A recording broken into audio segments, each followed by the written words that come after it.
Zhao grew up fiercely loyal to the Communist Party. He grew up poor in a suburb of Nanjing and believed everything that he saw on television. And so, in 1989, when the Chinese army cracked down on pro-democracy protesters in Tiananmen Square, he had no reason to doubt the official story. He thought the army was simply protecting the country from violence and chaos. Anyone who suggested otherwise was just spreading malicious rumors. 10 years later, he was beginning to have doubts.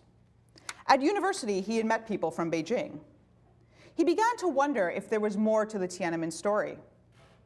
So in 1999, driven by a feeling that something was not quite right, he downloaded a newsletter from an overseas dissident website. The site was blocked in China, but he used a proxy server. He found horrifying photos and accounts from the 1989 crackdown. He cried all night.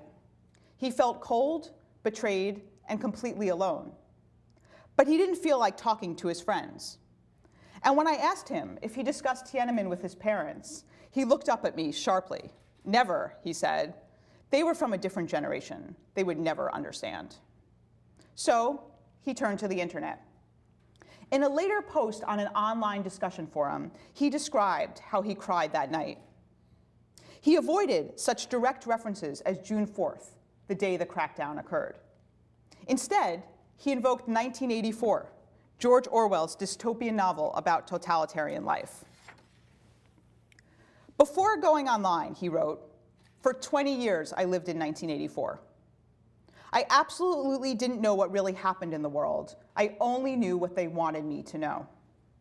He continued to describe the night when his illusions about communism were forever broken by images he saw online.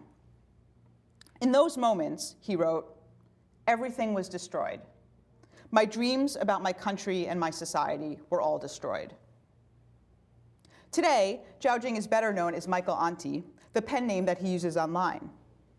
In 2005, Microsoft shut down Anti's provocative Chinese blog, sparking a debate about the role of Western companies in Chinese censorship, and making Anti one of the best-known Chinese internet dissidents abroad. Anti created a vibrant online universe in what is essentially a one-party state. His world was split into leftists and rightists, liberals and Democrats, opinion leaders and followers.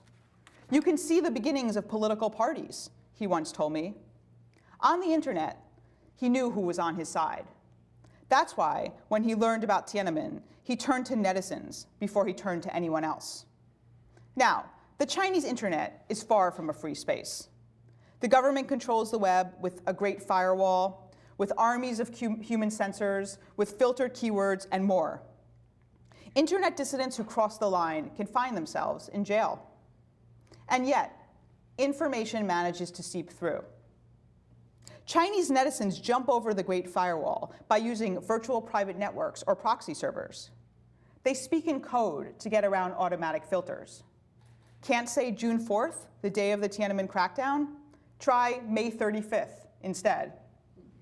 Until, of course, May 35th is blocked, and then you try something else. The cat and mouse game continues. But what the Chinese government has not been able to stop is freedom of virtual assembly. Individuals join forces to demand justice, transparency, and accountability. Most important, critics know that they are not alone. Anti once explained to me, in one short phrase, how the internet changed his life.